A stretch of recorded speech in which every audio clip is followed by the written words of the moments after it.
দ্বিতীয় যে শিক্ষা গ্রহণ, দ্বিতীয় যে শিক্ষা আমরা পেয়ে থাকি সেটা হচ্ছে তাকওয়া। যদি আমরা কোরবানি করে থাকি, মাংস খেয়ে শেষ করে দিই, কিন্তু আমাদের তাকওয়া যদি বৃদ্ধি না হয়, তাহলে আমাদের কোনো উপকারে আসেনি, আমাদের অন্তর কোনো অগ্রগামী হয়নি, নৈকট্য লাভ করার উদ্দেশ্যে অগ্রগামী হয়নি যদি আমাদের তাকওয়া না বেড়ে থাকে। কেননা আল্লাহ রাব্বুল আলামিন সূরা হজের 36 নম্বর আয়াতের মধ্যে উল্লেখ করেছেন, লা ইয়ানালুল্লাহু লুহুমুহা ওয়ালা দিমাউহা ওয়ালাকি ইয়ানালুহুত তাকওয়া মিনকুম। আল্লাহ রাব্বুল আলামিন তোমাদের কাছ থেকে এই কুরবানির পশুর মাংস, রক্ত, ওয়ালা দিমাহ ওয়ালাকি ইয়ানালুহুত তাকওয়া, এই মাংস রক্ত নেই না, হাসিল করে না। উদ্দেশ্যটা কি? তোমাদের কাছ থেকে তাকওয়াটা অর্জন করে, যে তুমি কতটা তাকওয়াবান হয়েছো।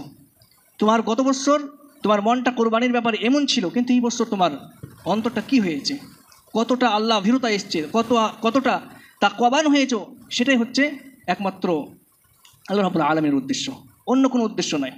এই জন্যই যদি আমরা কোরবানির পরে আমাদের তাকওয়া বৃদ্ধি না হয়, এবং তাকওয়া বৃদ্ধি যদি আমরা করতে না পারি, যদি রিয়া বা মানুষ দেখানোর উদ্দেশ্যে করে থাকি, তাহলে আমাদের মাংস আমাদের পেটে গেছে, তারপরে সব শেষ হয়ে গেছে, কিন্তু আল্লাহ রাব্বুল আলামিনের কাছে আমাদের অ্যামাউন্টের যে টাকা পয়সা, গরু ছাগল যে আমরা কোরবানি দিয়েছি, সেটা আল্লাহ রাব্বুল আলামিনের কাছে পৌঁছায়নি।